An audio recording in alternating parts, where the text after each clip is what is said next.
সামান্য একটুখানি তেল দিয়ে দিলাম, আর সামান্য একটু পাঁচফোড়ন মানে ফোড়নে দিলাম। আমি পাঁচফোড়নের গন্ধটা আমার ভালো লাগে তাই দিলাম, তোমরা ফোড়নটা তোমরা পছন্দ মতন দিতে পারো।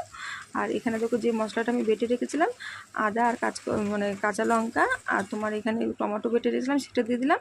তা ওর মধ্যে আমি দিয়ে দেবো পরিমাণ মতো একটু হলুদ মানে হলুদ গুঁড়ো দিয়ে দেবো, আর একটু জিরার গুঁড়ো দিয়ে দেবো, আর সামান্য একটু লঙ্কার গুঁড়ো দিয়ে দেবো কালারটার জন্য, যেহেতু কাঁচা লঙ্কাটা আমি মানে দিয়েছি ঝাল হিসেবে, তার একটু কালারের জন্য শুকনো লঙ্কাটা দিলাম, আর পরিমাণ মতো লবণ দিলাম। আর এখানে দেখো গোবিন্দভোগের চালটা যে ভিজিয়ে রেখেছিলাম সেই গোবিন্দভোগের চালটা আমি দিয়ে দিলাম, আর স্বাদ অনুযায়ী একটু চিনি দিলাম, যেহেতু নিরামিষ রান্নাতে একটু মিষ্টি না দিলে তো ভালো লাগবে না খেতে।